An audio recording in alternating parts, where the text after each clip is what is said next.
you believe that we started recording right in the middle of 2020 with all of the COVID and lockdowns going on around us, unable to meet up? So like many a young gentleman, we turned to the internet for our entertainment. Tried to find a place where we could meet up and talk about the good, the bad, and that time that Stu saw a pelican on the canal. In order to facilitate our dreams of answering all of the big questions in film, and after a few attempts at recording via other methods to various levels of success, we found Zencastr, a super easy web-based one-stop shop for recording. Log in and you're ready to record in a matter of seconds. It doesn't take a tech genius to get high quality audio or video. And on top of that, the one time we have had an issue, the fact that the multi-layered backups are stored locally means it's easily fixed all in browser. There are plenty of tools you need when you start podcasting, so let Zencastr take that headache away, as it offers a place to record, edit and distribute all from one website. Any lazy bones Jones can pick up and play and have studio quality audio or 4K video put out for the world to see when using Zencastr. Go to zencastr.com/pricing and use our code CAGEFIGHTING and you'll get 30% off your first month of any Zencastr paid plan. We want you to have the same easy experiences we do for all our podcasting and content needs. It's time to share your story. And now, hit the music.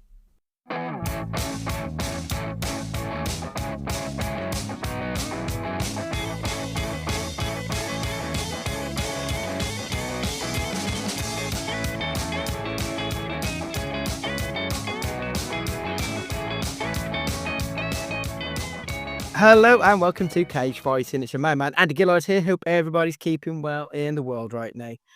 Stu, I've got my fountain pen, my new fountain pen out, one of two. How exciting. The fact that you got two fountain pens as well, not just one, for different moods. It's you see, I've got quite a few of the, the big pens which have got the 4 colours on.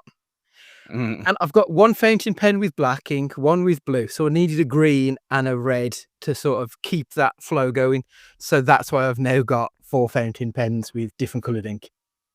Did they used to tell you off when you used green and red ink at school? Yes. Red ink was only for underlining. Like you could use it for anything other than like doing the title of whatever dog shit you were writing. Green ink was used ink. Green ink was showing off. Even though they all came in the same thing. If you had one of them multi-change pen things, or if you had a pack of 4, you always had the green and the red one anyway. Just couldn't use it. That was always my argument. Well, it's saving ink. It comes together. No, you can't have that. But we used to have the Christmas glitter pens, like the silver and the gold ones. Yeah. The gel ones. Yeah. Like I'd use that at Christmas time as well. And write in silver and gold, but there was no rules against that. So you just got away with it, writing in gold pen at Christmas every year. That's arguably worse as well. Yeah, because you can't see it on white, especially on white paper. And with my quite girly handwriting as it used to be at the time, apparently. I imagine you dot your I's with a little love heart. No, it wasn't. I did go circle though for a while. Sure. But it was very feminine writing. I mean, like I said the other day when I was writing my own name, and I had to think how to use a pen again. It's been so long. That's ridiculous. Because even like when you're signing like toilet check sheets and stuff like that, when the occasional time I have to do that, like you can just put a scribble in a thing or you sign your name. Like, or I went in Shrewsbury Wetherspoons, they write their employee number in the little box. Oh, right, okay. So you can't be identified by the general public? I presume that's the case. I mean, it's not a policy. I've never seen it before. And I asked about it. So, yeah, that's a really clever idea because obviously we know who it is. But people can't say, oh, that fucking Claire, look at her. For example. Not Claire at my place. Very nice girl. But, yeah, it was. I've never seen it before. But, yeah, that's an easier way, writing numbers rather than letters. And I went to put Hall and I thought, hang on a minute. And I had to remember how to use it, write an A at 41. That might be the brain injury as well, in fact. Yeah. You never know. Just blame it on that. Yeah, absolutely. Right, this week we were going to talk about Zucker Abraham's Zucker. So the force behind the Naked Gun trilogy, Top Secret, all of the great parody and slapstick, is that the right word? Spoof, Screwball. probably. Yeah, like they pretty much invented the genre, didn't they? Let's be honest. But before we get to them, I think we need to talk about the new The Naked Gun, as released on Friday, the 1st of October, 2025. Stu, did you get around to seeing it? August, even. Yeah. Wishing the year away. Stu. Yeah, first night. On the 1st of August/October, screen 2. I would have gone to the first show in altogether normally, but it was obviously pesky kids being away from school. That was going to happen. So smaller screen. Emily's in there, probably 110 maybe, Yeah, something like that. and it was 90% full. Same. I went. I think mine was 20 past 11. Yeah, I think I was in screen 3. I think for mine, but they're the similar setup, isn't it? And yeah, it was probably about 80-90% full. Middle of the day. It was full of people sort of around our age and maybe a little bit older, because I think it very much skews to that audience who will remember the originals. I have a question. Well, Other than yourself, because I'm sure you did it, how many other people were laughing throughout? Well, you said you had one where you had a screening where there were people of similar age, and that's what I thought at first. I mean, there's a guy next to me. I mean, there was severe issues with the crowd here, and there was people probably, I'd say just a bit younger, like early to mid 30s. Quite a few of them, and this was a Friday night as well. So Friday night, a film that's been kind of hyped up a little bit more than you'd expect something like this to be hyped up for. Yeah. And there was a lot of couples. And yeah, there was some proper OGs there. Like the big guy next to me. I'm saying big guy for a reason, because he was massive. Again, the seats are big enough, not a problem. They're sitting there, the kind of guy who sits there with rests his hands on his belly, a jovial chap. Okay. Right. Okay. And he was pissing himself from start to finish, as was I. Spoilers for what we think of it. But the woman next to me, I could sense it was going to happen straight away. She came in with, the Aldi bags, the ones that you can, like, Sports Direct size. Okay, yeah. It's like the not Hessian, but like the thick plastic stuff. Yeah, not quite IKEA. Yeah. But big enough for. I mean, I do the big shopping 5 of the things. So Yeah. and she walked in with one of them, and I thought, okay, strange thing That's to a do. worrying sign immediately, isn't it? You know what's going to happen now. She must have been about 30 stone. I'm not even exaggerating. And she sat down, and she filled the chair so much that her arm fat was flowing over the side of my armrests. Which, when you've got a big jovial man next to me, the other side, I couldn't exactly shuffle around, so I was kind of trapped. And she had her phone out for all the trailers, whatever, who cares? And then the whole bank scene at the start, which was in the trailer, so she was on her phone, and I thought, okay, she's sending a message. I looked over, and she was scrolling Instagram. Oh God, right. And I just wait for the title to come up, and I just put my hand across. I went to point at the screen. Yeah. And she'd be like, oh, and put it away. I thought, how stupid can you possibly be? And this woman was about 40. She wasn't a kid. She was just about as old as she was heavy, I'd say. And she had a large popcorn, large drink. Well, whatever. You're entertaining yourself. An 88-minute film, is it? Yeah. And so that was polished off within 10 minutes. And then, I mean, it was only because she was sitting next to me. I mean, and that screen's pretty small anyway, so you kind of enveloped in the whole thing. But you just see the wrappers going on. It was like a gag in itself. Like, she ate the popcorn, and then she reached into the Aldi bag. You know them like, I don't know what they're called, like curly, like fluffy kind of things, like salt and vinegar puffs. Okay, right, yeah.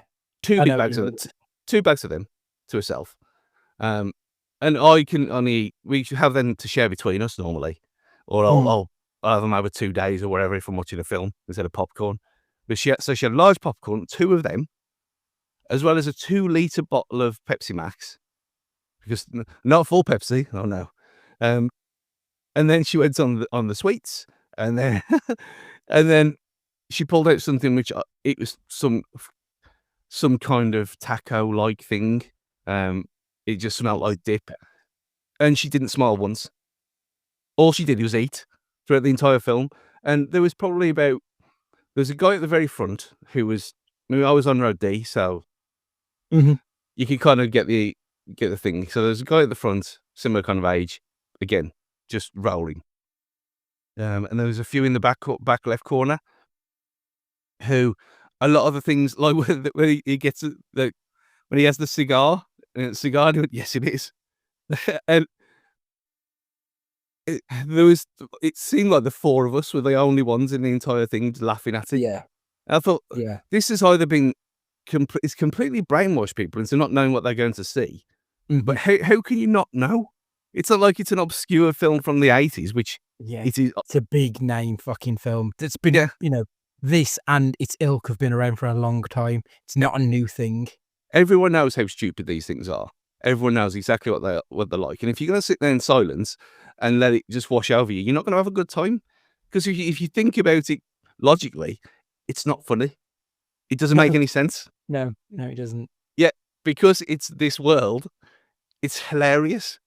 And I just didn't understand. I mean, it didn't take away anything at all. It was just an observation from these creatures, especially her, which beyond thought at this point. It beggars belief, like the way some people are when they get into this. Like, I wonder if they're as bad when they're at home, if they will just eat solidly for 2 hours. Well, look at this. Well, like I've seen people who aren't, large people who will go in there and they will just eat solidly for the film. I don't get it. No. And like I feel myself feel like I couldn't. I don't feel like I couldn't for moaning about people eating in the cinema. It's annoying as shit. But like sweet wrappers and stuff like that, it's just such an ignorant thing because it's so noisy that like why wouldn't you just consider other human beings for a single second? Yeah, pisses me off no ends. I mean, it's cinema background noise. It doesn't bother me in the slightest. And I had share a bag of minstrels to myself because that's where I'd normally do that because it's obviously cheaper to get from B&M. Yeah. And like someone said that, I said, "Oh, do you think she was she goes to the cinema to eat in secret?" And well, it's not very secret when you look at her, really. And so this one pissed me off. This is why I'm going in on that. But it was just baffling behaviour. To take a whole Aldi bag full of just food for yourself. And she wasn't on her own, she was with 4 other people. And they all sat there and didn't even smoke. And at the end, when the credits came up, she said, "Well, that was a thing." Well, you've just what were you expecting? Yeah. Just didn't get it whatsoever. But the film itself, I understand why it's got such the rating that it has. I thought it a bit at this moment in time, as we'll get into in a bit. I thought it was going to be very divisive. It'd be very 50-50 of people who did get it and don't. In that screening, that seemed to be the case. But then you look online, you look on RT, you look on IMDb, and it's been almost universally loved. And no, I haven't even looked at the scores or anything. I know the critic score, I think after like 30 odd, it was on about 95%. So he was like fairly positive reviews. Let's have a quick look on IMDb and thingy whilst we're chatting. But when I went to see it, immediately, like I know that the opening scene, it was in the trailer. So there weren't too many laughs because I thought, and I sort of understood that because we've seen it. I get that the diminishing returns if you've seen it once, you've seen it a million times. Once they got into the vault and he found the item they were looking for, and the item they were looking for was called plot device. I let out this really loud laugh and I was the only one laughing. And I thought, oh God, either this is going to be the kind of film where I just completely am out of kilter with everybody, or everyone else is wrong. And I wasn't quite sure what it was going to be. So when you came out quite positive about it, I thought, "Oh, okay, it's not just me." Because I know when it comes to comedy, I don't always fall on the same side as everyone else with these things. Yeah. I mean, I expected it to be like when we watched Jackass Forever and everyone in there was having a great time. Yeah. That's what I expected. Yeah, same. So 90% critical, 77% audience, and it's got a 7.1 IMDb rating. So it's all, trending positively for the film. But if you're in my screen and by the sounds of it in yours, you wouldn't particularly have thought so. Yeah. I wonder if there's this thing that, like, I don't feel like we've had effective comedy, especially post-pandemic. If you take away Jackass, I can't think of many proper, thigh-slapping, laugh-out-loud comedies that we've been to see at the cinema. Are audiences, like, been conditioned against it, do we think? I don't get it. But, everyone, going on a political rant about things, everyone is so serious now about every single thing. Mm. And I think it's just bleeding into stuff like this where like they're almost scared to enjoy themselves. Yeah. Because I mean, I don't take anything seriously hardly ever. Everyone kind of knows this, and it pisses people off a lot of the time. But like after what happened to me, after what's happened to especially Jota and things like that, and you think, well, why are you worrying about shit that you can't have any effect over, that you Mhm. that doesn't necessarily affect your day-to-day life anyway? Just kind of enjoy yourself. Watch. Yeah. I mean, I I watched G-Force this afternoon, and I just giggled the whole way through. And I've seen it before, and I Mhm. thought, okay, so I've watched Stockport versus Bolton. I've then watched the Grand Prix. Then I've watched G-Force, and now I'm going to watch Wolves be shit in pre-season. And this is going to be a great day. And on the whole, it was. I thought, yeah, Mhm. this is not productive in any manner. I could be doing the grass because it didn't rain until later on. I could be doing, there's a load of ironing to do, but no, it's Sunday. I went to work early this morning, which is rare for me, but I was there on a Sunday morning, done in 3 hours, back home, job done. Great day. No worries at all. Just enjoy things. And these people don't seem to enjoy things anymore. I think you look at Don't things, like it, does you it? look at like you look at things like Barry, which should be if this Barry was on 10 years ago, everyone would love Barry. Mhm. University, like, proper thing. I mean, if you put Friends on now, no one would laugh at it. I really Yeah. do think that. Yeah. I sort of agree. You look online at it, and a lot of people talking about how it aged badly and stuff like that. But the thing is, comedy should age. It should be sort of dated to when it was out because it moves on. And we'll come to this in a bit with a naked gun because I'm probably going to contradict myself. But I do think that when something aged badly, it just tells you that we've had to go through that to get to where we are now. Mhm. Like, if you watch stuff like Friends, the amount of the tranny jokes that were in the Friends, even if you look at early It's Always Sunny, like, the one character was called the tranny. She wasn't a transgender person. That was literally the character name, was the tranny. And it kind of feels like we need to go through these things to see where the line is and, push it. I And I mean, think comedy should push boundaries and push lines. But it kind of feels like we've now got to the point, as you said, where there aren't many line pushers out there. Like, who's the next Larry David? yeah. And I know Don't see it. I know you don't like him, but those Ricky Gervais specials get so many the numbers they do for a reason, because he's Mm, one of the few people who, regardless of the whole "you can't say it, but I'll say it" thing, there ain't many that who actually do. That's the kind of thing, and mm, you get them numbers because people are fucking sick of it all, and they want to laugh about things that maybe they shouldn't do. And you kind of seen the kind of reverse of the whole tranny thing, that people are starting to laugh at it and that people are starting to do gay jokes again, but it's not malicious like it used to be. It's like, okay, yes, that's it, yeah. you're involved as well. We're going to take the piss out of everyone. Mm, Like the whole South Park thing a couple of weeks ago, where you had all the lunatics, these right wing lunatics, they thought South Park was on their side and we are winning now. And I thought, well, no. Chris, they'll just go down on you lot next as well. So South Park's never been on anybody's side, has it? It just hasn't. It's just funny, and it's not real life. It's comedy, and I think that's kind of where things need to get back to. And like we'll talk in a bit. That's why this was so good and so refreshing, because there was none of that stuff even in it. Or the only thing that we're missing out of watching the three Naked Gun films before this one, there was at least one boob grab in each film, and I did kind of expect, are they going to do that in some way? Spoilers, no, they didn't. But it didn't really matter, because he's not the same character as he anyway. He's his son, and it wouldn't fit the vibe of what this one was about. This was just stupid. Right. Yeah. And for a film of this, that could easily fit into 1995 and be fine, and it wouldn't feel like woke gone mad or PC nonsense or anything like that. It just works because it's funny. I think so. I think ultimately the jokes were jokey, and that sounds really facetious, but it's not. Yeah. They were telling jokes that were just appropriate for everyone. There was no that they weren't punching up, they weren't punching down.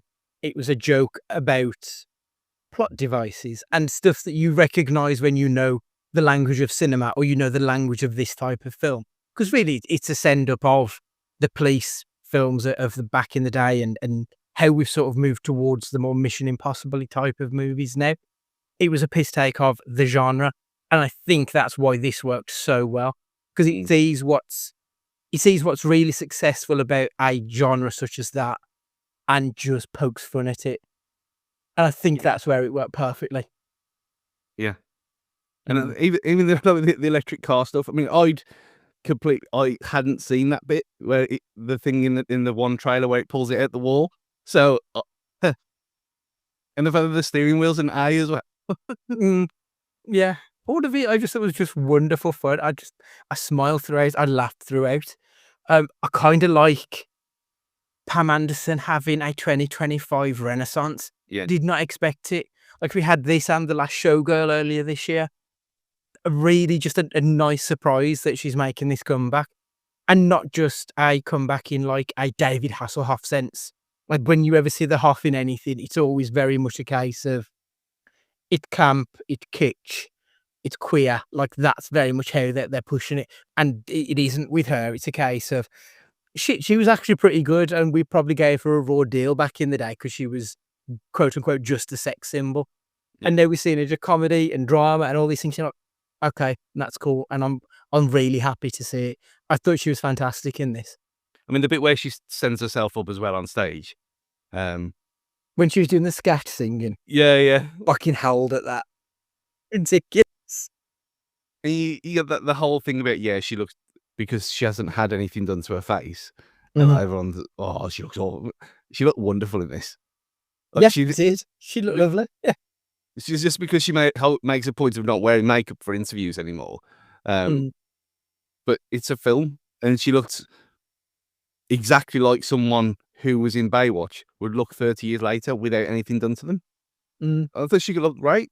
And yeah, like even that one where the whole silhouette things, which it wasn't really a Naked Gun thing. It was like, again, it was Austin Powers, wasn't it? Yeah. Like that was just innocent fun. But that's a bit of smut for the lads.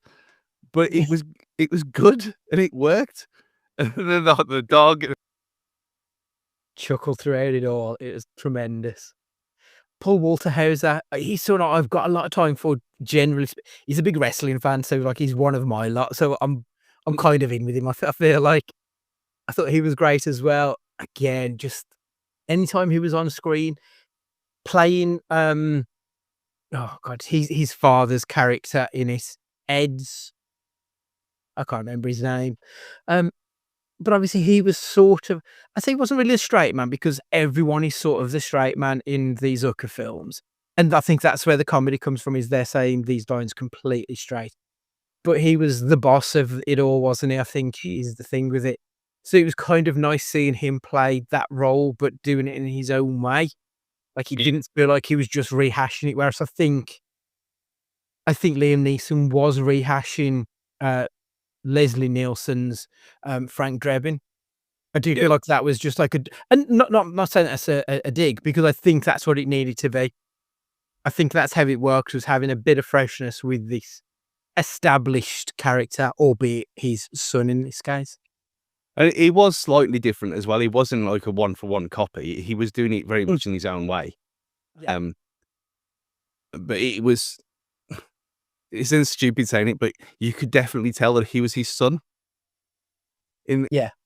And like the whole OJ, like the OJ thing that was in the trailer, and how he wasn't even in it really. No. Was like, So I assumed he was going to be throughout the film, because he's got to be Wahlberg again. Yeah. Yeah, but no, he was there for that gag and nothing else. But he wasn't Nürnberg wasn't really in the first one either, which you kind of forget. No, until seeing it again the other day, I remember him being a much bigger role in the films. But you've seen the second and third ones. Yeah, I watched them one after another in 3 days. Does he play a bigger role in 2 and 3? Because I didn't bother watching those two. Yeah, he's a lot more prominent in 2. I suppose he was a big star at that point, so it sort of makes sense to bring in a mainstream star compared to the others who were probably less mainstream at that point. Yeah. I mean, the new one is better than 33 and a third. From what I remember, it's been a while since I've seen 33 and a third, and I remember enjoying it as a kid, but looking back, I don't have the same memories that I have with 1 or 2.5. Yeah, it's not. It seems very, very Raimi Spider-Man 3. It's like it doesn't it's like, yeah, this is the end of the road, and then there was a final insult. Yeah, this was better than that one. I'm not saying, I mean, that was still at its own. I mean, I didn't remember a lot of it either, which I've probably seen it a handful of times. And the first one and the second one, I kind of, even though it's been a long time, I knew off the back of my hand. I thought, yeah, I know exactly what's good. Even the things with like the which they kind of did bring back as well, the crime scene shadow thing, the outline just in the water. Yeah, like that's such a good joke, such a silly joke, but it's yeah.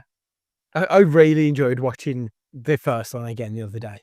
I'd forgot how much I genuinely find those films hilarious. Yeah. Like I ended up just posting loads of fucking clips into the group chat because I was just laughing throughout. So I was like, I need to share these because these are just brilliant. Wonderful. Like just the opening scene with when OJ comes in and catches all of those crooks together. And they all shoot him several times. And rather than falling down dead, he stumbles around and then hits his head and burns his hand. And all just silly, silly nonsense that is kind of perfect at this point, because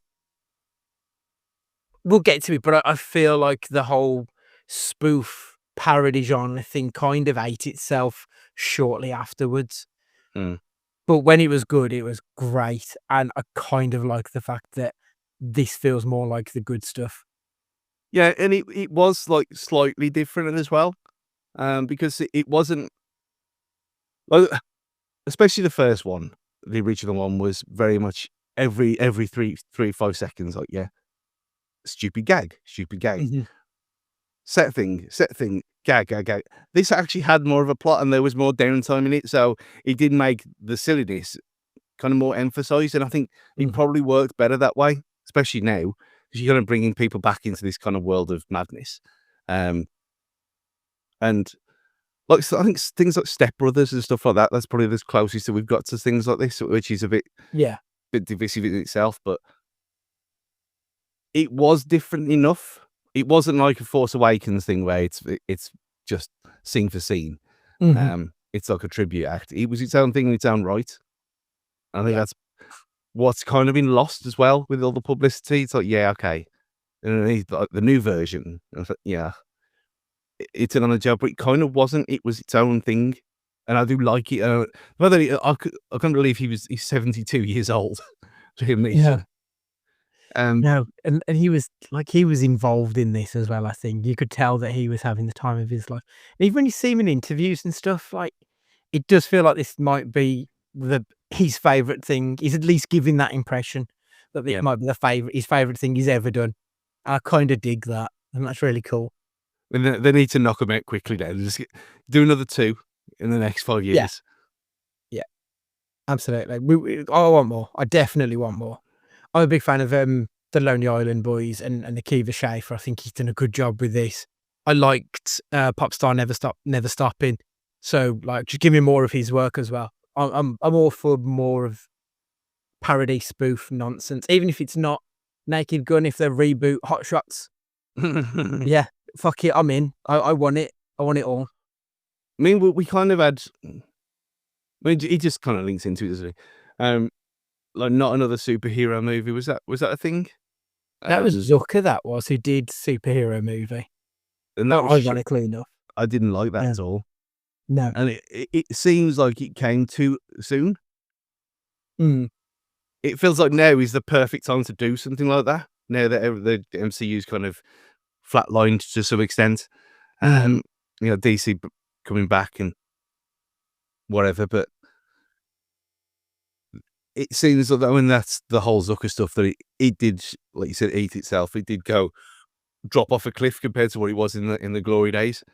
Yeah, but things like that. I think there's a significant difference between screwball comedy, slapstick, and spoof. Because watching Naked Gun 2.5, there is the thing from the Ghost parody scene with the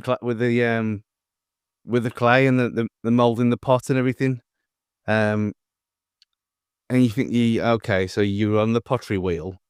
If you haven't seen Ghost, or you knew, or you're too young to have seen Ghost, this is going to make no sense. What's the joke there? Like, it doesn't make sense. Yeah. Other than like cut it up and then he's all ripped like Arnie.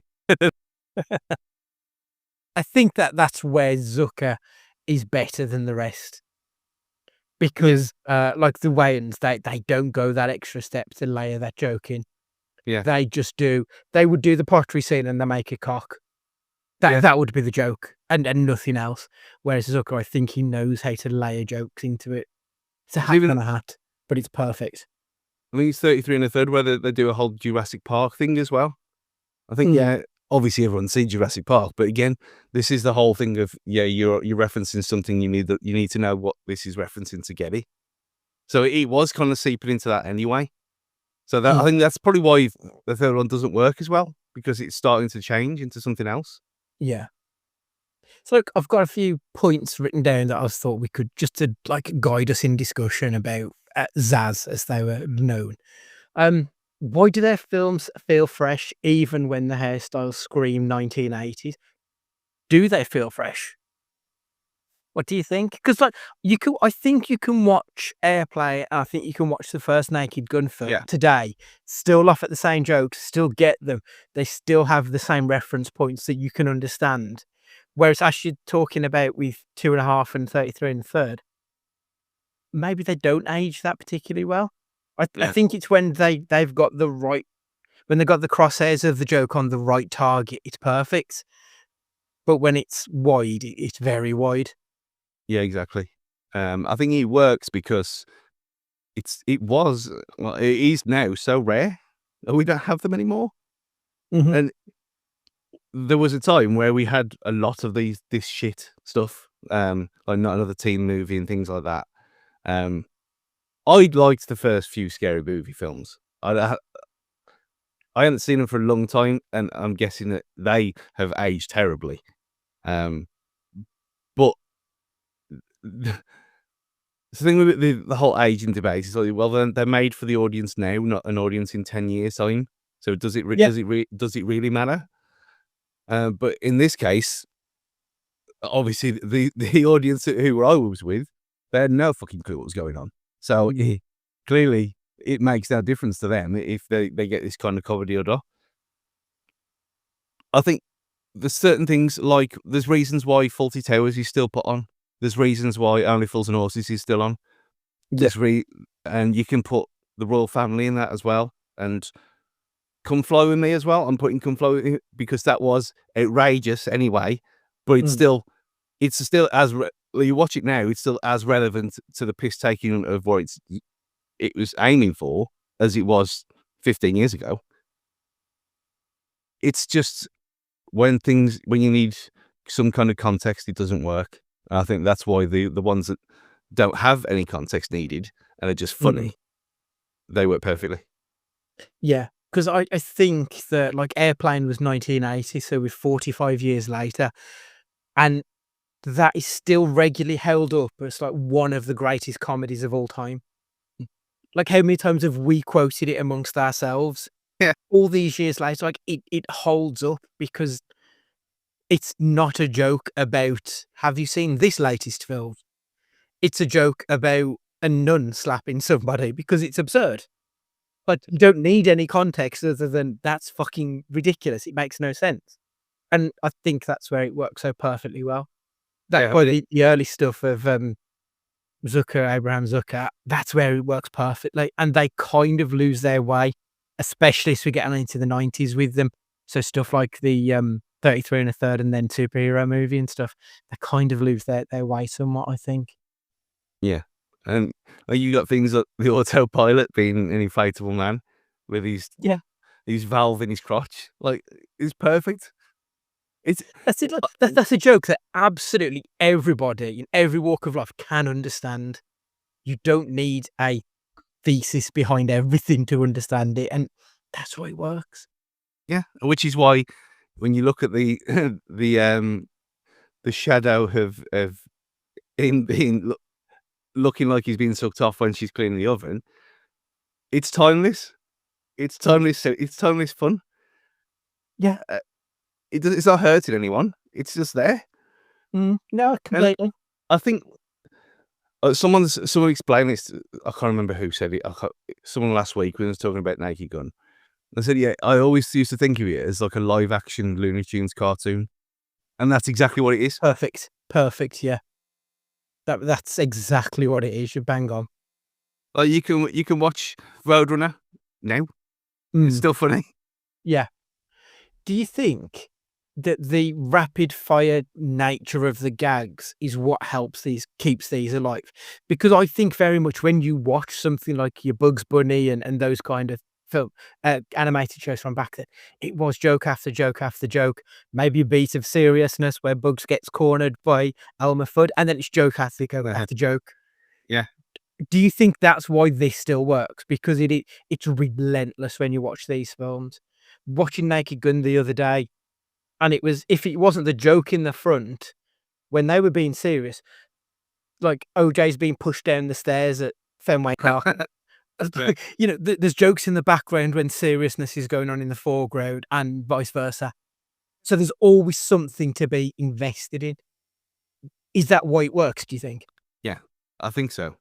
And like you have like the one in the new one with the coffee cups. Oh, I love that. I mean, like, as a coffee fiend.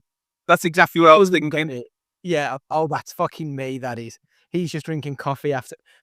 How old? Again, like, it was probably me. And because it was aimed very much at me, it felt like nobody else laughed, just me. Yeah. But again, that's one where, I mean, you don't know, 20 years' time, people might not be drinking disposable coffee anymore. So that's what is this all about? Yeah. But at this moment in time, it's perfect because it was layered on top of something else when they were being serious and trying to drive the very thin plot forward. It worked. But yeah, I think that is why when it is scattergun, joke, if one doesn't land, the next one will. Yeah. And that's why I like things like Wacky Races. Like everyone knows what the Wacky Races is. And you've got Dastardly and Muttley pissing about when they clearly have won every race, trying to do some stupidity. And that's the overall gag. But then you've got the little things that happen in between, which are relentless. Yeah. And there's probably a reason we don't have that anymore either, because it's fucking hard.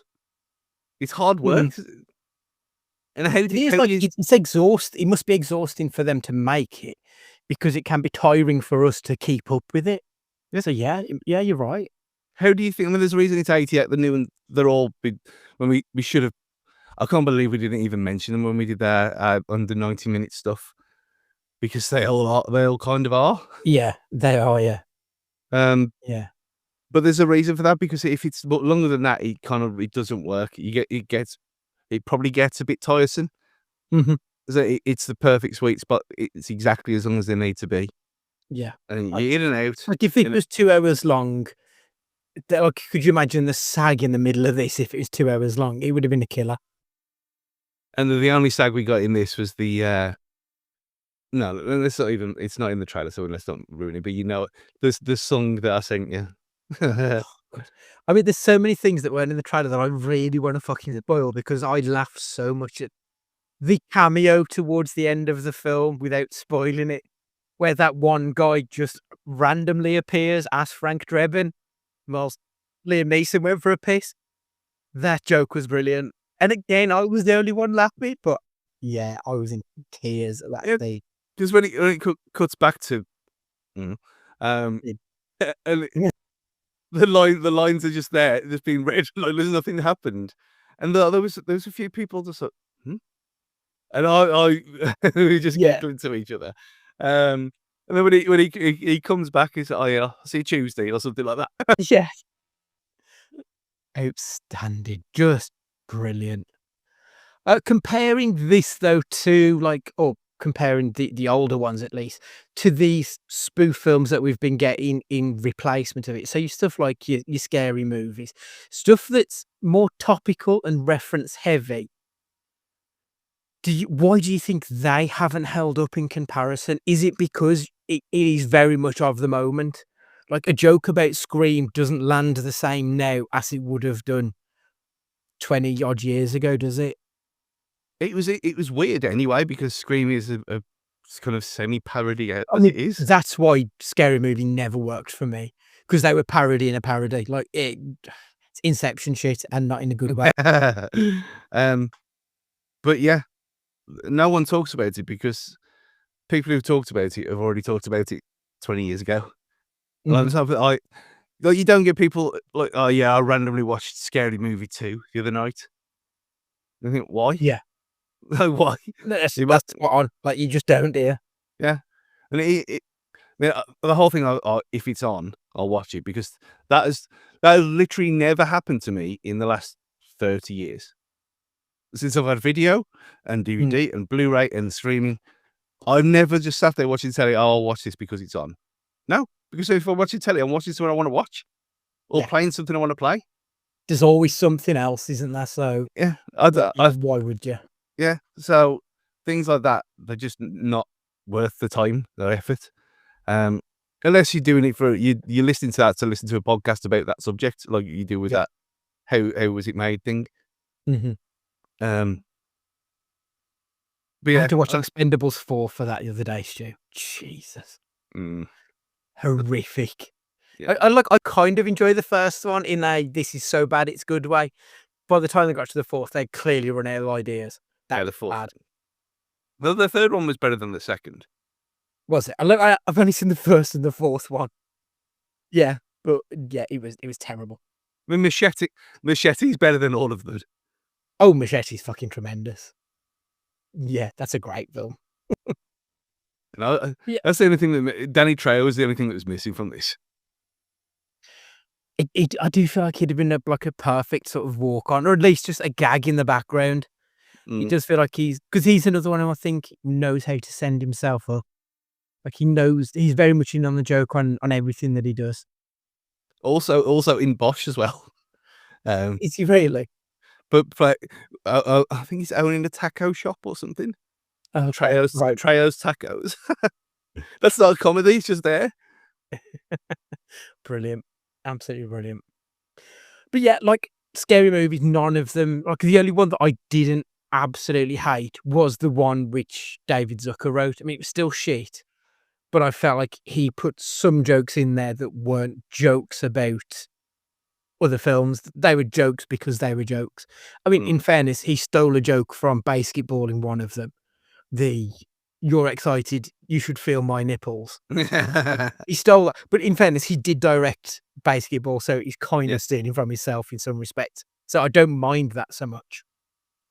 But, and also you had the what would President Ford do? And then they turn and look at a painting of Harrison Ford. Like, that's a good joke. Yeah. What's not a good joke is take my small hand. Just mocking disabled people here. Like genuinely, what's the joke at this point? It's I thought that was about Beadle at the time, which it'd be it'd how be weird would that be? a big stretch for someone like that to reference Jeremy Beadle. Yeah, yeah.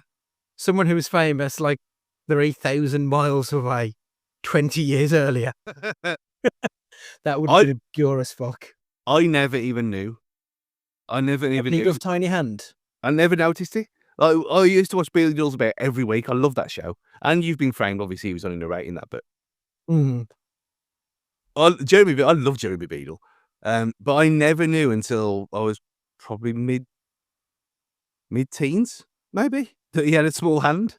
I was like, what you on about? You never noticed when he's sitting there and he one hand smaller than the other. No. It's weird. Like, from what I remember, he just used to wear like one of his sleeves used to be longer, so he had to hide it. From what I can recall, and he used to sit in a certain way that the little one was covered by his other one. Like, so I obviously went back using early broadband at school to look up Jeremy Beadle. Googling Jeremy Beadle's tiny hands. Yeah, I'd ask Jeeves and Yahoo. In IT. Incredible. Yeah, for me, that's exactly it. The jokes in those other films are always, have you seen this film? Whereas like Airplane, you don't need, because Airplane is, from what I recall, Airplane is loosely based on a French disaster film from years prior. It's almost a remake, but done in the Zaz form of comedy. So you don't need to have known what's going on because it's a story in its own right.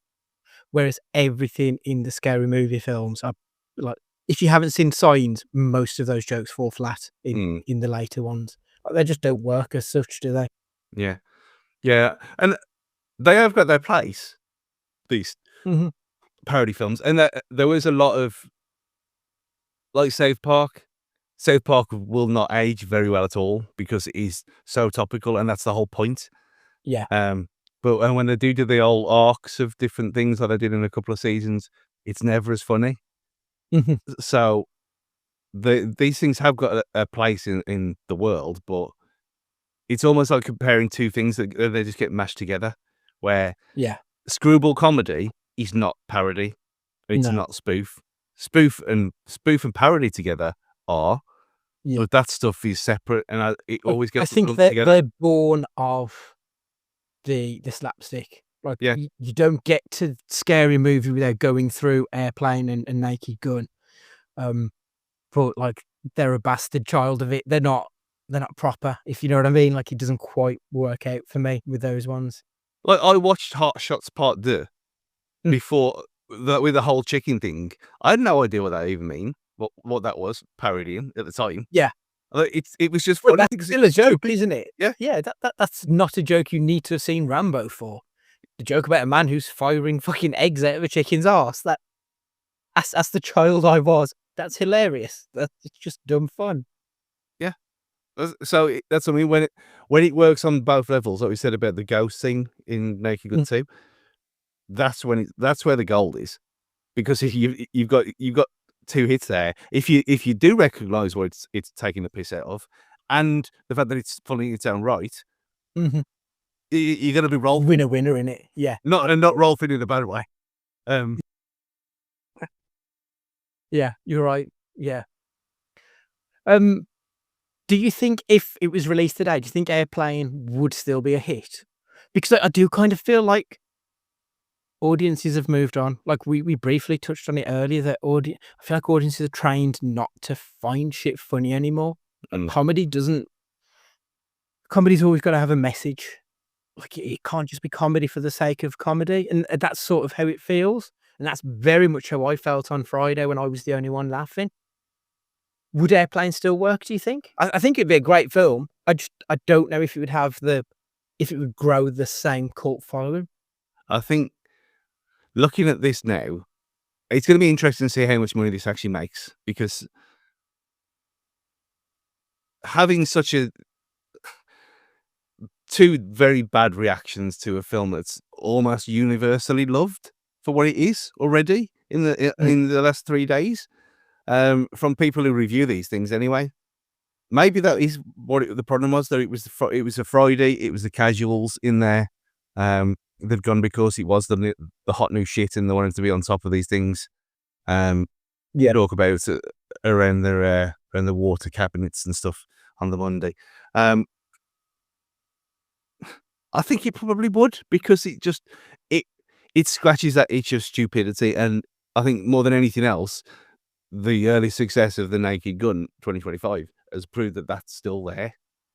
Without any context of the past and it being a new thing out now, when was the last time we had a new comedy like that? Barbie, maybe. Yeah, exactly, and Barbie was beloved. But they feel like the outliers, don't they? Let's be honest. Yeah. They're not the norm. They're the outliers. I think that's probably the best thing for it to be, though. If it is, if it gets to be the norm, then it dilutes the product like everything else. Yeah. And like if you go into the cinema every week and someone's doing gags about, can I ask you why? Yes, you can. Yeah. Like that, if that Exactly, doesn't it?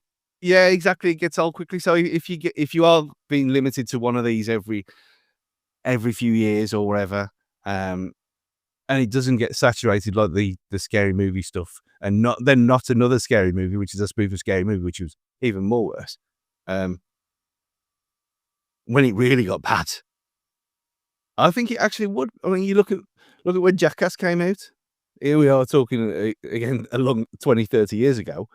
But Jackass was pretty new and born out of skate videos. Yeah. And that went more than mainstream. So Did, yeah. But then again, that went to Viva La Bam, and then you had Dirty Sanchez, and it all went wrong, like everything else does. Of course it did. Just touching on the box office, as you mentioned a minute ago, the Naked Gun's opening weekend box office, global tally, 28.5 million. Against a 17 million. Oh no, that's what debuted. Sorry, with 17 million.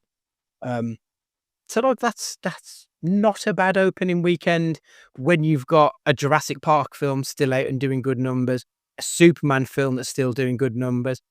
Fantastic Four's dropped off a fucking cliff, but it's still a known entity. So for that to be rivaling the rest, that's an impressive debut for the Naked Gun. I kind of hope it continues, because like you just said, I want this every couple of 3-4 years, maybe. Don't oversaturate the market, but give me something, because I miss this. And it's nice to have this, and it's nice to have Barbie, and it's nice to have Jackass. There's enough room for all of them, we can put everything out there. And I kind of just want that variety again, because there's not enough variety in cinema. Like a lot of the time, it is just fucking stodged down with different colours of the same shit. When it comes to a lot of the films that we get, in the cinema, there's not enough variety. So yeah, more please. I think you look at how well the Hangover trilogy did, and that was probably like a natural success to this kind of thing. Just the levels of stupidity and madness in it, with the Tiger and Mike Tyson and all that kind of thing. So there it's always been there, but not to this extent. So he's like going back 40 years. It's like going back before we were born. Well, before I was born. Yeah.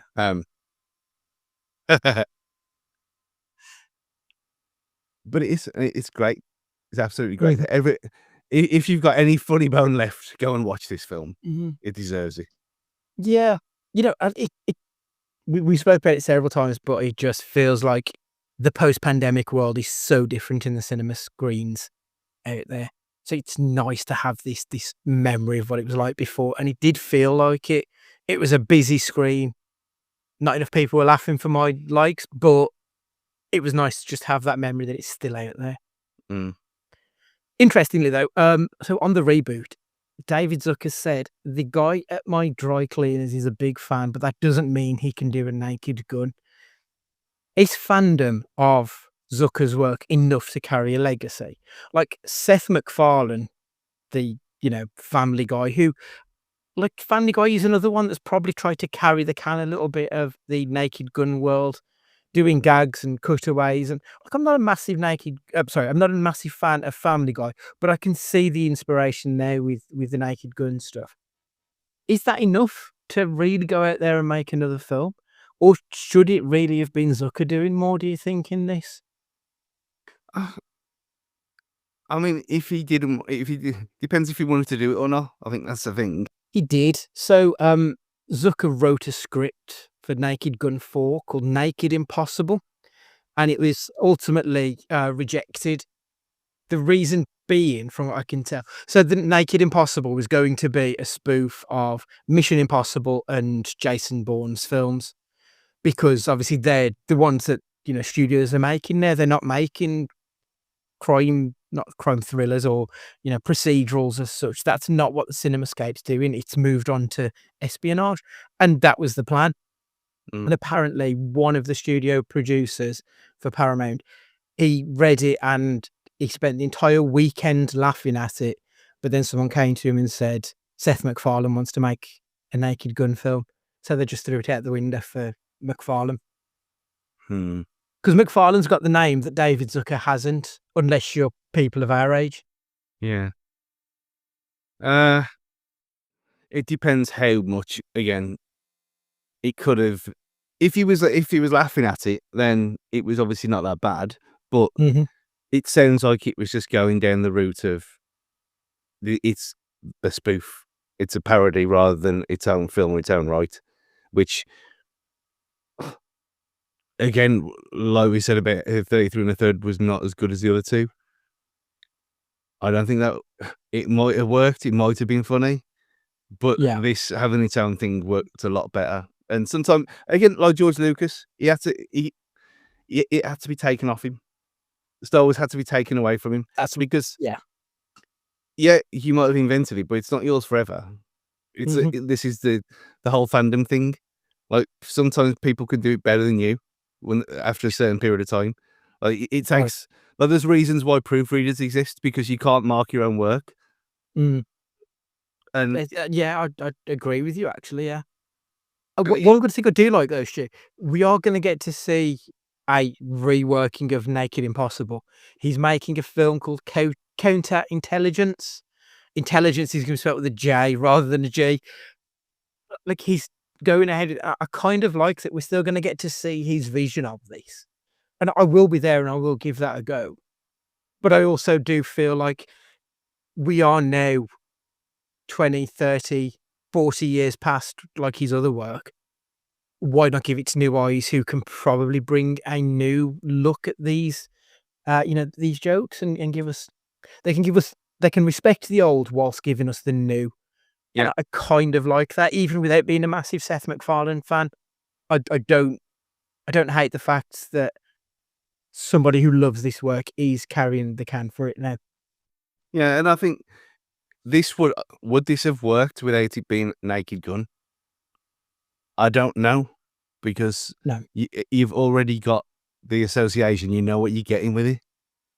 I think if you're going into just a random film about silliness and nonsense like this was, without that name or without that history, would it even work? I don't. For a lot of people, obviously, it didn't. So maybe that brand recognition kind of hyped it up into something else, just to kickstart it in the first place. Potentially. This film. Sorry, carry on. I said this film being its own thing in its own right is a better idea than getting Frank Drebin doing espionage.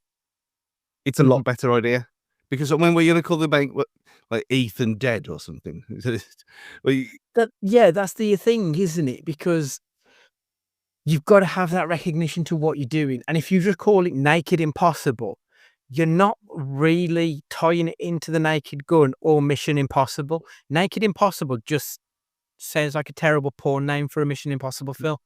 It doesn't really fit in either box for me for what they were trying to achieve. So, I mean, could have changed the name. Like, the name's not the most important thing. But I think you want that recognition. And we've spoke long and hard about it, Stu, both privately and on this podcast, that this is an IP-driven world now when it comes to films. Like, if you haven't got the IP, you've got nothing, which I hate, but tough shit. That's just the way of the world, isn't it? Mm. And I think you kind of have to tie yourself to something. So if Akiva Schaffer can tie his name to this, get a fucking smash it with this. Because Akiva Schaffer's like one of the lesser known like Lonely Island boys. Like, he's not Andy Samberg. Everyone knows Andy Samberg. The other two are the other two. Mm. So if he can use this to get that brand recognition for himself, then he can build on it as well. So I'm all for this being what it is. There was, we talking about comedies being what they are. That one with Benedict Cumberbatch that's out soon. The one with the Queen in as well. Yeah. The Roses, is it? Or something like Yeah, something like The Roses, yeah. Like, that looks in a similar kind of vibe to a lot more silly than we've had recently. Like, it's obviously the plot is them two getting divorced and whatever. Breed seems a bit further than that. He seems a bit more out there. Like, would this have worked pre-Trump? Let's say as it is. Would this have worked in the Biden world of? Oh yeah, you can't say that anymore. Even though it's not one of them films, it seems like something has changed, and for comedy reasons, for the better. Yeah, you might be right, you know. Like, even just looking at South Park, how they went in two-footed on both Trump and their TV daddies in Paramount. Like, they proper gave them both barrels to the extent that they fucking postponed their second episode for a week. Paramount wanted to watch it before putting it out, but like, you are right. I do feel like there has been some kind of a shift. Whether or not it was just purely timing, I don't know, but yeah, I think there is something, you know. The South Park apology said, "Yes, we are very sorry." They're such po-faced cunts. It's brilliant. Like, yeah, they're just the best. I proper guffawed through that episode because I've enjoyed everything they've ever done. Don't get me wrong, but the last few, some of the specials and that, like, South Park works best when it's 22 minutes long and it just hits the target on the head. And a couple of the specials where you're looking at an hour long, you're like, okay, it's dragging a bit. You're losing focus. This felt like they were back on form to a T. It's perfect. It's absolutely perfect. Have you seen the clip where I think it's Trey is doing Trump's dick? This thing, yeah. So, you know, when like the PSA at the end where boom, it all's down. Yeah, I did wonder what that actually was. Yeah, it was Trey's finger. It was the prick on it. Because apparently Paramount wanted to cut the dick out of it. He put Their plan, so he put eyes on it and made it talk, and I couldn't blur it out. He knew exactly what he was doing there. Have they said how they did it? I presume it's AI of some kind. Yeah, it's deep fake AI. Yeah, I think they got someone who looked vaguely like him, and then deep fake AI to really ramp the point home. And I'd say, because if you notice, they had PSA 1 of 50. It said at the beginning of it. So and they've signed for 50 episodes, haven't they, with Paramount? So I think we're going to get a PSA taking the piss out of Trump for the next 49 episodes. Brilliant, though, because like, you've just made $1.5 billion, and then you're going to just take the piss out of them. And like how they got around it, the whole Garrison thing, like within seconds. He's just there. What do you mean? It's yeah. Forget Garrison being Trump. We're going to have the actual Trump now. Yeah, it was just that, like, yeah. I like the fact that they've even got Saddam's music whenever he's on screen. Like, they've properly gone for it. Class, just class. David Zucker questioned the casting of Liam Neeson. What's he making fun of? Is spoof comedy dead when the actor is too self-aware? I do think there is an element of this because we've obviously already seen Liam Neeson do that in Life's Too Short, where he wanted to do stand-up comedy with Ricky Gervais. And obviously him talking about having full-blown AIDS whilst he's taken as Liam Neeson. Like, you get the joke, but at this point, is Liam Neeson is he too self-aware? What do you think of Liam Neeson in this? I thought he was brilliant. I thought the whole fact that he he said in an interview as well that he always used to get confused for Leslie Nielsen anyway because the names are a bit similar. The amount of times I've nearly stumbled over Nielsen, like it's I get it. And it seems almost too perfect, but you look at it and you think, well, okay, Leslie Nielsen was only 52 years old when he did Naked Gun. And you think he looks a lot older than that. Yeah. Again, 80s. But Liam Neeson seems one of them people, like like Pierce Brosnan probably could have done it a while ago. If this was 10 years ago, Pierce Brosnan could have done it, and he did the whole Mamma Mia thing, and that wasn't serious. And I don't know why not being self-aware is a bad thing. Like, he doesn't come across arrogant in this. He plays it as straight as possible with a few little flourishes. I think it's a differential enough from the original to work. Yeah, because I don't think he's like. Don't get me wrong. I think that Leslie Nielsen, he shits all over him. I think Liam Neeson was good in this. I think Liam Neeson is one of the greatest to do this type of comedy. So like it's comparing apples to oranges. It's like it's Liam Neeson's up there, and then it's gap, and then Leslie Nielsen's up there. There's a dance, and then it's Liam Neeson. But he's still good in this. I think the difference I do think it is, like you said, I think the difference is that Liam Neeson was straight as a die, Leslie Nielsen, straight as a die, whereas Liam Neeson, he is aware of his star power. That we know that he's a serious actor doing silly stuff. I do think he's playing on that somewhat. And it works, and it's fine, and it's good, and he's an enjoyable force in this film. Well, he's not Leslie Nielsen, he's Liam Neeson. Chris Stark was on about this the other day on what is he on? Is he on X? It was in the car on the radio.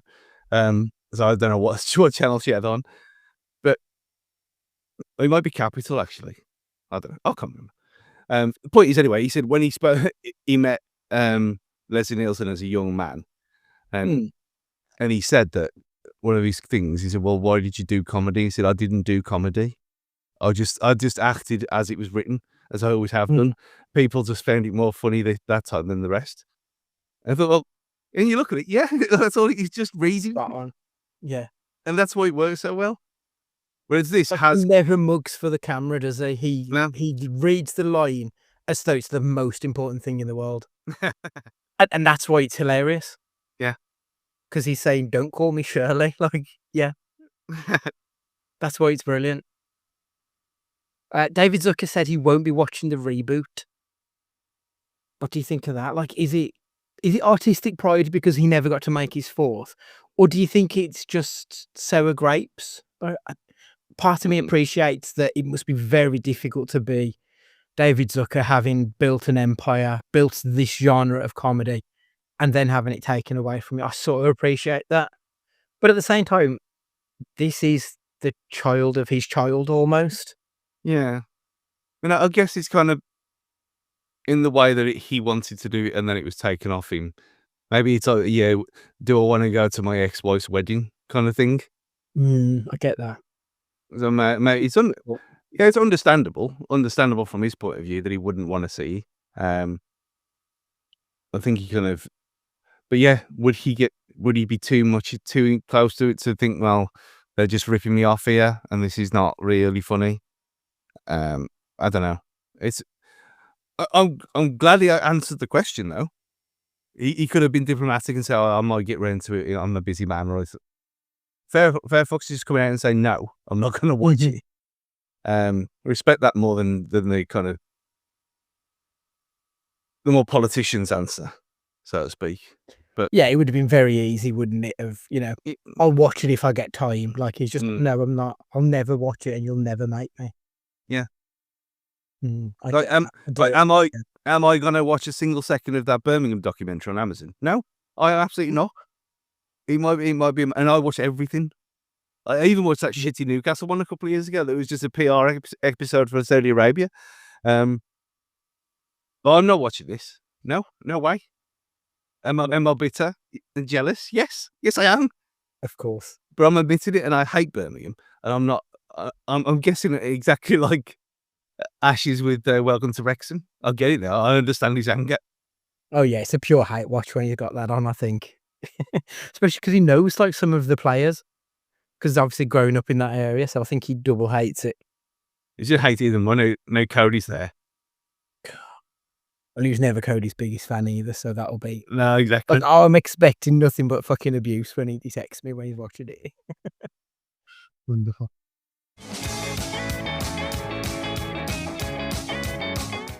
Right, welcome back. So me and Stu babbled on for like 2 fucking hours there. So what we're going to do is we're going to split that last episode, and we're now going to talk about G-Force. And the second half of the chat is going to be out next week, where we're going to be buddying it up with Nick Cage in The Runner. So, Stu, you said you'd seen G-Force before. Mm-hmm. Did you see this at the cinema, or what was your experience with it way back when? So, I was trying to obviously brain injury. So I was thinking, did I see this at the cinema? I can't remember. I did think the other day, should I just go on Letterboxd and should I just do everything I've ever seen? Am I really this bored already in this school holiday? It's such a chore. I get bored like within a week every fucking time on it. This is the problem. I think, do I care that much? People have asked me for it though. Like people have come up to me and said, "Have you got a Letterboxd?" I'm like, "No." Podcasts have talked about it for 5 years about these things. It's obviously not as accessible for the normal person. So then I looked at it. I thought, well, 2009, the year before I got married. So when I gone to the cinema, I might have done, but then I thought, no, not with Rob, not the way he was at the time. So I'm guessing I watched this on. We definitely had it on DVD. Because we had Shark Tale and all of the nonsense. So I'm guessing that I watched this on DVD for the first time I saw it. And it wasn't like one of them where, well, not for me. I ain't sitting there watching things over and over again like kids normally do. If they want to do that stuff, they can do without me. That drives you insane. Unless it's Bluey, because Bluey's great. But yeah, I remember watching this and thoroughly enjoying myself at the time. And it was one where I probably watched it 3 or 4 times over the course of him being a child. I mean, he's 22 now, so he doesn't remember. I asked him, he doesn't remember G-Force. Not like I did. So then, yeah, like as I explained, this was slotted in because amazingly it's on Disney Plus anyway, so there's no issues with finding it in the middle of nowhere or through illegal bad sites. So I thought, I know I've got a time period set for this. It's going to be the middle of the day, right after dinner. So I'm going to sit there perfect. And I sat there perfect and loved it again. I laughed throughout it. Like, I felt so bad about myself. It's not good. Like, it's not a good film. I did enjoy myself, though. Ridiculous. Look, I loved the fact that every one of the guinea pigs, they all had their own voice. Like, Penelope Cruz was, Juarez was the character, and she was Penelope Cruz. And you had Sam Rockwell was in, and they were all very much their characters, except for Moley, who was not Moley. What was his name in this Nick Cage's character's name? Yeah, he was the mole. Beckles. He was the mole, but yeah, I can't remember the fucking character name now off the top of my head. But I love the fact that he was the only one who was acting. That he was doing something that wasn't just his actual voice. He was being silly bollocks Nick Cage, like you want him to be. So that immediately got me on board with it, was that Nick Cage knows what he's doing. All the others, you're just doing yourselves. Like, you're just Sam Rockwell. And I love Sam Rockwell, don't get me wrong, but you're a fucking guinea pig, pal. No, Nick Cage went for it. Spadeballs his character now. I absolutely great. I really did. Even Tracy Morgan was very Tracy Morgan in this. Yeah, which, I mean, in fairness, he's in everything. And I think that's why I love Tracy Morgan. Yeah. Just let him do what he wants and he's absolutely fine. Yeah. But You consider this was 2009 as well.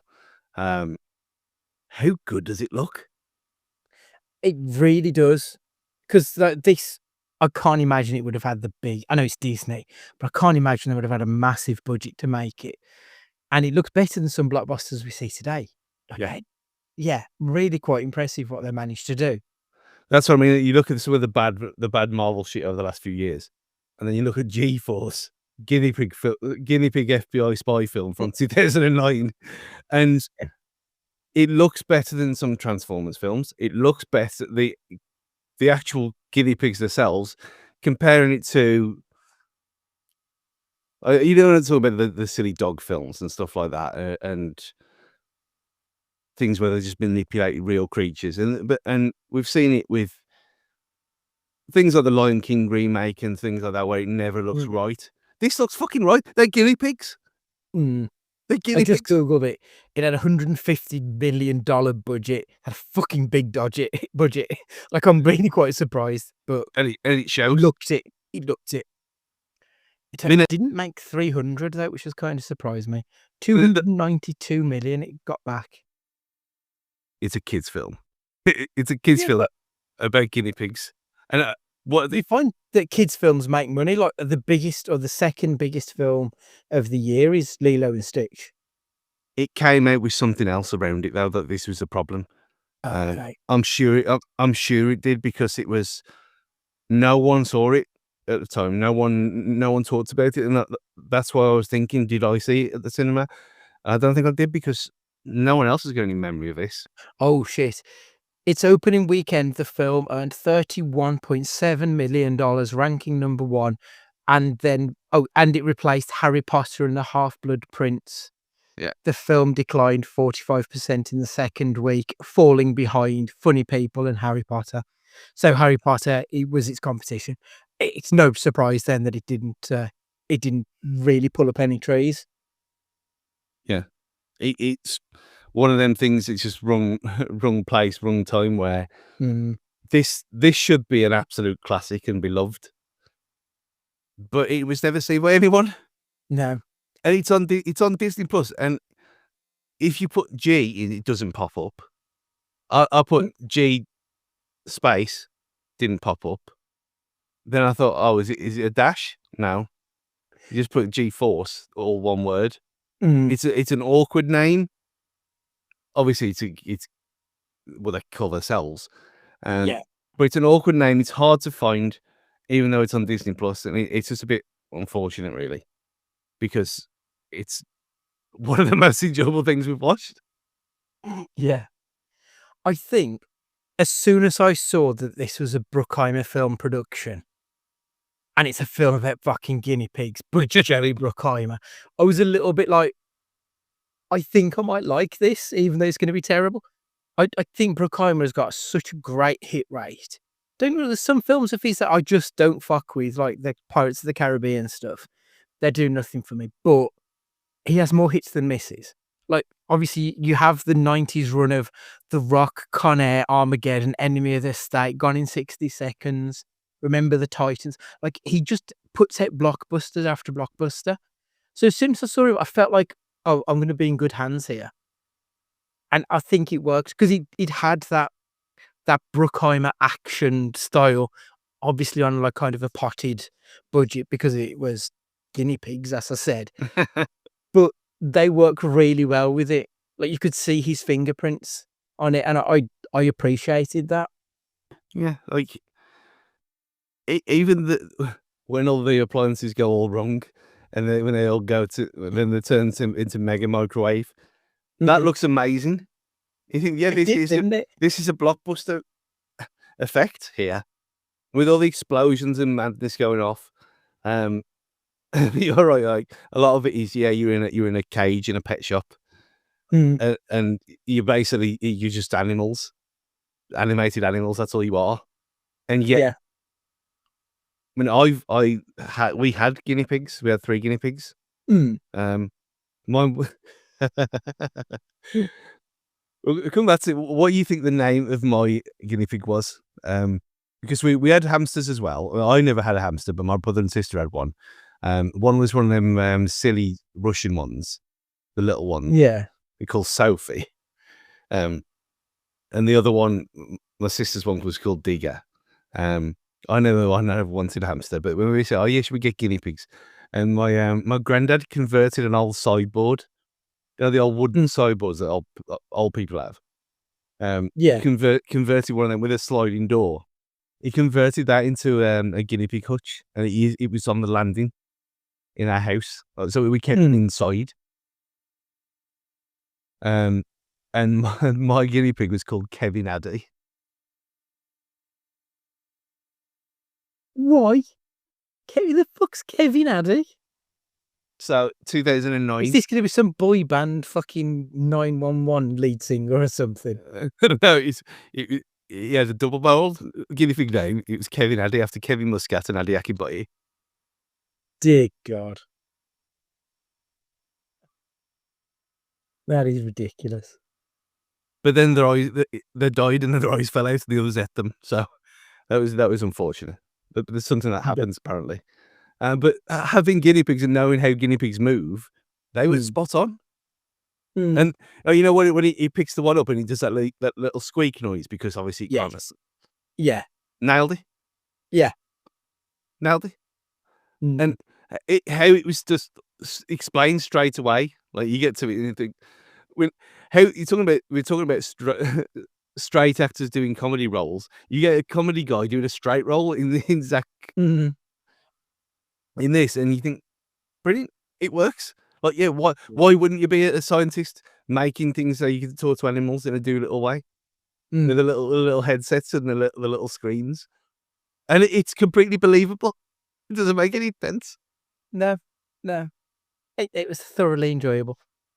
And I didn't get the twist. No. When the twist happened, I was genuinely open-mouthed agog, like, I can't believe it. They fucking tricked me. I was stunned. And that's kind of what I wanted to be. Even though it's clearly a film for fucking 3-year-olds. But it works. It really did do the job. Because you see a lot of these films that are aimed at that kind of what would have been Disney Channel original, even like High School Musical to some extent. Yeah. They've got a certain look and they've got a certain way about them and the way people talk and the music, and this has kind of got a little bit of that, but not too much. Or you think, like Power Rangers syndrome, where it's clearly aimed at teenagers. Yet this is clearly aimed at should be aimed at like 10 to 12-year-olds maybe. Maybe teenagers just push it too far. But it's not played dumb for them. It's played really well. And even like when the Bruckheimer thing at the start, where there's a guinea pig with a lightning, I've never seen that thing change before. No, that was the first. Like, I've never noticed it either. Surely they haven't saved it for a fucking guinea pig film to get that. But that was very much the first time I noticed it either. I like the little things like how they call them gophers and big hamsters and things like that, like, because no one knows what guinea pigs are. Amazing. Yeah. I really had so much more of a enjoyable time with this film than I thought I was gonna. Like we've said before, we're sort of in the dregs of Cage's career at this point of the pod, and this was an unexpected treat. I'm glad there's still a couple of these decent movies in there to find. I mean, God knows what we're going to come across with the next few we've got left. But I'm glad we had G-Force, if nothing else. We'll certainly see where we end up next. Did you enjoy the film, Stu? Like, it's a yes, isn't it? Yeah, very much so. Nick Cage good, Nick Cage bad. Why he embraced it so much is a mystery. But he did, and he apparently he used the Captain Corellis mandolin voice, and when you know that, you hear it. Yeah, Christ, he did, didn't he? But again, why is he doing that for a mole? He's a maniac, that's why. But you've got to love him for it. And yes, like, how many times have we said about actors who do voice work and they clearly don't care? They just assume that doing their speaking voice is enough for them to act. And that's never been Nick Cage in any of the animated things that we've seen him do. He gives whoever he's playing a character in his voice. Yeah. And he did that here for a mole, for crying out loud. Like, he gave this so much more respect than he really should have. But it worked for him. So, yeah, I'm in agreement. I think he was good. Really do. If you enjoyed G-Force, you may also like... What you got, Stu? This is tricky because there isn't that many like this. Maybe the Chipmunks film, the first Oh, Chipmunks yeah. film. I enjoyed the first one. I never saw the others. No, it kind of Petered out. yeah. I was gonna say Simon dated a bit there, but it didn't work. Yeah, the first Chipmunks film was really really good, and maybe maybe Chippendale Rescue Rangers as well. That was good. That was class. I really liked that because that should have been terrible. Yeah. But yeah, that's an aside. How incredible is it that Disney managed to get Paramount to agree to put Ugly Sonic in that Chippendale film? Yeah. Like that, you'd think that Paramount would be like, no, we need to hide that and never let that thing be seen again. So no, we'll be in this film taking the piss out of it. Well, maybe it's just because it worked out so well for them for only £5 million as well to fix what they'd done. And they got it back in fucking spades after that. And I mean, that Corridor Crew video I put in the other day about how ranking the effects of certain films, and Ugly Sonic was in there, and it is a thing. Like it's not a thing now for people like your kids watching the Sonic films, and they're never going to know. But it's one of them things like how Eric Stoltz was in Back to the Future. It's all one of them things that's forever, like permanent film trivia knowledge for everyone. Yeah, It's gonna be shit. Will Smith should have been Neo, that kind of thing, isn't it? Yeah. Yeah, absolutely. Flubber is the one that I've got. Oh, yeah. It feels very kind of G-Forcey. It's been a long time since I've seen it. I randomly had it on VHS, and I don't know why, because I didn't buy it, and it just sort of randomly appeared, but no one bought it for me. So I don't know where it came from, but yeah, I was always a fan of Robin Williams, and that was Robin Williams doing his thing for a younger audience. And this feels like actually if Robin Williams was still around then, I'm not sure if he was still acting, he kind of would have fit in the G-Force world, I feel. Yeah. It's a bit Nutty Professor as well, that kind of time. Similar kind of thing. Yeah. So yeah, Flubber's the one for me. I think it would have been a nice little double-header film. But it was funny, like, again, Bill Nye being in this very briefly. Yeah, like fucking Bill Nye rocks up halfway through. Like, what are you doing here? One thing which I did laugh at with Bill Nye, there's one scene where he's got his back to the camera and they're doing some ADR. So obviously they wanted him to speak, but it might not have picked it up live on the day. And whoever is doing Bill Nighy's voice is clearly not Bill Nighy because they're doing an Australian accent. Yeah. I clocked that. I was like, you're not Bill Nighy, mate, because that's weird. Yeah, because he wasn't really doing Bill Nye either. He's like more cockneyfied in this. Yeah, that's right. Because I did wonder about that because I thought, well, hang on a minute, is he like, is this the twin situation? Is he doing it for effect in private company or not? Or but I never even thought of it. It was an ADR mistake. Like, I assume it was like it's anything that made any sense to me, but yeah, we'll see. Well, yeah, considering how things I say how things turned out, but that's not quite right. But that was one of the funny things though, when you had the whole plot of you're gonna have fridges that know what you're running out of, and it's gonna send it to this other thing, and it's gonna order it on your shopping list, and now you can fucking do that. That's the real world. Yeah. But it's not sci-fi anymore. Yeah, that's terrifying, isn't it? Absolutely ridiculous. Do you think your kids would watch it now? Like, what, 16 years later? I'm going to try it with him. I think Corey actually would because he's obsessed with Claire the Chance of Meatballs. It's always that's a CG film, but it's got the potential to. And I think Ethan's probably too like he's in that kind of zone now where at 14 he ain't gonna watch this. He's just gonna hate everything. Yeah. Yeah, you ain't gonna watch it. You ain't gonna watch a guinea pig film. No. But I think That's fair. Corey 8 probably will. Mm. But it's one of them where you say if this was DreamWorks, everyone would love it.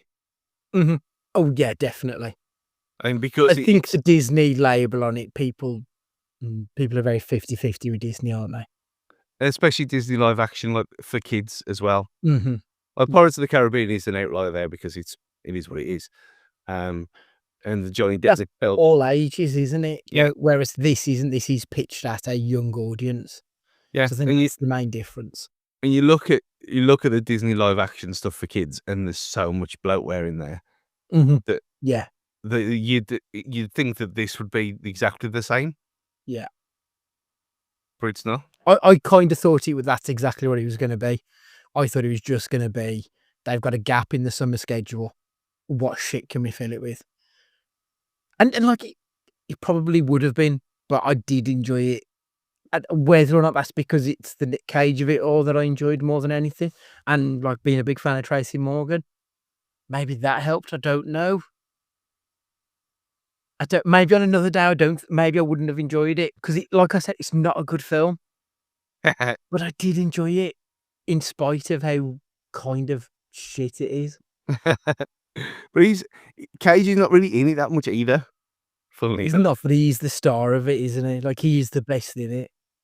I did kind of like Penelope Cruz, but again, I kind of like Penelope Cruz generally. But I enjoyed her coquettish dick teasing of everybody. Like, it made me laugh. It was silly nonsense. Yeah, he turned on by the Spanish guinea pig in a dress. But I just like Penelope Cruz, and like I like everyone in the film. I think that probably helps. They're all good actors, and they've all done stuff that I've really enjoyed them in. So you go in with a bit more of an open heart, I think, when it's a good cast. Yeah, even the kids as well, basically playing like a live action version of Toy Story in that little section. They were, weren't they? Yeah, absolutely. Right, that's another Nick Cage film in the record books. What did I say we're doing next? The Runner. Right, okay. Let's have a quick look and see what The Runner is about, because I don't have a clue. I'm not sure if this is the one with Larry Fishburne in. The Runner.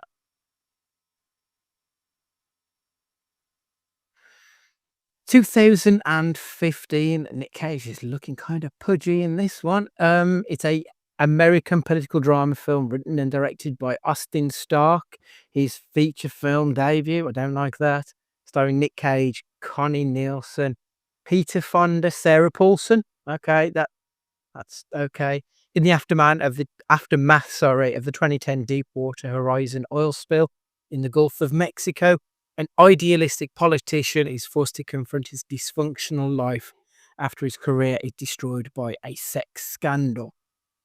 Okay, that actually sounds kind of interesting. We'll see. I mean, it's going to be awful, isn't it? I know it, but I'm going in open-minded. That can't be right. It's saying the budget was $4 million, which fine. The box office was $20,100. Maybe it's not going to be good. Anyway, that's what we'll be discussing next week. Make sure you go us on your podcast chat, and if you could leave us a review, that would be phenomenal. If you've got any emails you want to send us, it's cagefightingpod@gmail.com, and get us on the socials at cagefightingpod. And for this week, Stu, would you like to say goodbye? Goodbye, everyone. Just enjoy yourselves. It's goodbye from me too. And remember, be excellent to each other.